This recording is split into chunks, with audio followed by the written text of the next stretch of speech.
ભારતની અગ્રણી orthopaedic implant અને ઇન્સ્ટ્રુમેન્ટ ઉત્પાદન કંપની ડીકેસ ઓર્થો સ્થાપના 1992એ જોઇન્ટ રિપ્લેસમેન્ટ હિપ એન્ડ ની ક્ષેત્રે વધુ એક મહત્વપૂર્ણ સફળતા પ્રાપ્ત કરી છે.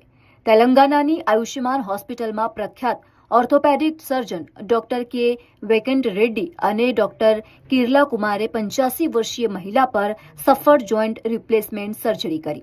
દર્દી લાંબા સમયથી ગંભીર પીડા અને ચાલવામાં મુશ્કેલીનો સામનો કરી રહી હતી. સર્જરીમાં ડીકેસ ઓર્થો દ્વારા બનાવવામાં આવેલ અદ્યતન ઇમ્પ્લાન્ટનો ઉપયોગ કરવામાં આવ્યો.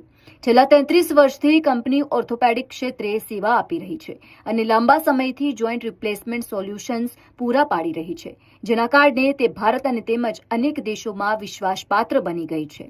ડીકેસ ઓર્થોના સીઈઓ શ્રી દયાનંદ શર્માએ આ સિદ્ધિ અંગે ગર્વ વ્યક્ત કરતા કહ્યું છે કે અમારી સફળ સર્જરી અમારા ધ્યેયને વધુ મજબૂત બનાવે છે, લોકોને વધુ સારી ગતિશીલતા અને સન્માનપૂર્ણ જીવન પ્રદાન કરવું. અમે વિશ્વસ્તરીય ઓર્થોપેડિક ટેકનોલોજી સાથે સેવા આપતા રહીશું.